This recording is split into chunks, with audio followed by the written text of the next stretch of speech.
Hey, what's up? It's Matty at mixandmastermysong.com. Today I wanted to show you the three vocal compressors I use on just about every mix. All three of them kind of have a different sound or maybe a different purpose, and some will sound better on some vocals than others, so there's not really a go-to one I use. It just kind of depends on what I'm doing and what I'm looking for. So we'll jump right in, and I'll play you the vocal raw, which I wasn't able, it's a little bit louder than the compressed ones, but I pretty closely matched the levels of the compressors as we go through them, so at least the volume won't be too much of a difference. So let's check it out, and I'll show you which ones I use. The three that I mostly use is the RVox, which I've used for years, and it just always still sounds pretty good. It can really just kind of grab the vocal, and I suggest this one for a lot of new guys. There's not a whole lot to do. All you got to do is pull the compressor back and see how much reduction you're getting. No attack or release you have to worry about. So if you're new, this is the one you should use. The R compressor is also really good, but I just wanted to use one. So this is the Renaissance Vox. The next one I use a lot is the 1176, and I use the blue and the black face model. I just pulled up the blue one because it's a little more aggressive, and I thought you might be able to hear the difference between all of them a little bit more. I'll tend to use the black face on just a vocal, and I use the blue face on parallel compression of the vocal, but here we'll just be using it as the main compressor for the vocal. And thirdly is the TubeTech CL1B, and I like to use this one a lot too. This thing sounds amazing. I guess they got a new one that I got to check out, see if it's any different, but this one I've been using for years, and it's great. The difference between the three, this is kind of more of an aggressive sound. If I'm looking for an aggressive sound, this one's got a really nice warm sheen to it. It can keep a little more of the low end than maybe this guy can. This one's somewhat transparent, but yeah, I guess transparent's the word. It just kind of does what it does. It compresses the vocal well. And these got a little more color to them. So that's kind of the way I look at the things.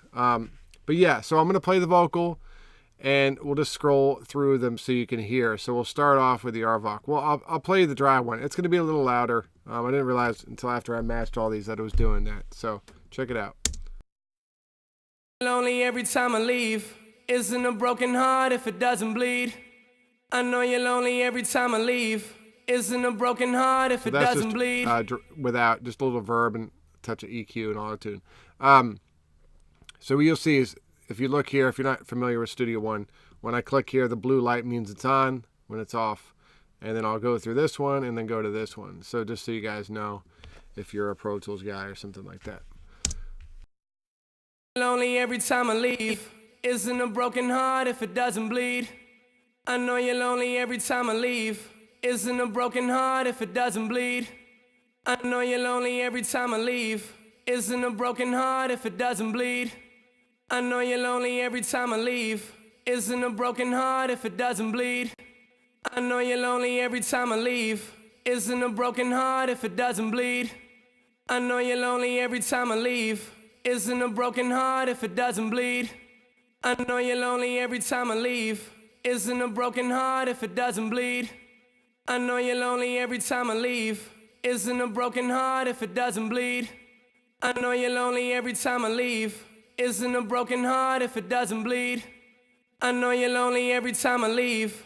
Isn't a broken heart if it doesn't bleed. So cool. Hopefully you guys were able to hear some of the differences in that. You can see this one, I always kind of think of it as the iron fist. It just tightens right up. A little more aggressive, a little more trebly, not distortion, but could be some harmonic distortion in there. It makes it just kind of a little edgier than others. This one I always describe as kind of warm, but thick, but still has some nice sheen to the top end.